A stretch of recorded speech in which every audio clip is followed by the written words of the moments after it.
So gusto ko lang i-clarify kung bakit tinanggal natin ang flare drop bar sa Monster Cross build natin.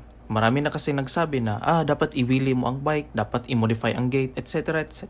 Recap tayo guys. Ito yung RB natin dati na inassemble ko for only running errands at commute. So designed to be cheap, efficient, secure at practical as possible. Hindi lang ako ang gagamit nitong bike, yung ibang tao din sa bahay. Basically, kinonvert ko lang itong bike to Monster Cross. As you can see, dito ko nilagay ang drivetrain at cockpit. May safety issue kasi itong bike, like hindi ko makapit ang brake kapag maulanan or maputikan. Kapag mag-bend konti ang wheel, affected agad ang braking power. Hindi rin safe sa lubak na dalan. So, syempre, I have to do something to it. I want this bike to be safe as possible. Mas priority ko yung ibang taong gagamit nitong bike. So, ito ang solusyon. Kinonvert ko na siya to full disc brakes at thicker tires. So, ba't tinanggal ko yung flare drop bars? Sa totoo lang, wala talaga akong planong lagyan ng flare drop bars itong bike. Sadyang nakita ko lang talaga ito sa marketplace. Napaka-cheap niya, then why not try na lang din natin? Hindi ito need, kundi want. Nag-overboard ako konti sa build. Napaka-narrow ng gate namin, may kotse pang nakaharang. Ito yung sad reality namin ngayon. Super liit ng bahay namin.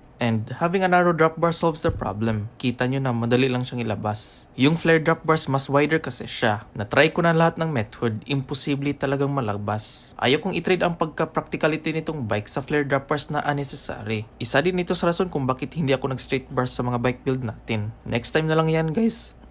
Next time na lang yan guys. Kasi may upcoming bahay kami na malaki ang space. Sa ngayon, endure muna natin itong lugar. Next explanation. Sa brake calipers na naman. Itong ginawa ko guys, sobrang unsafe nito. At possible anytime bibigay ito. So, pinalitan ko muna ng temporary calipers na fit talaga sa 74mm na mount. And yes guys, may in-add to cart na akong dual piston mechanical calipers. So, relax lang.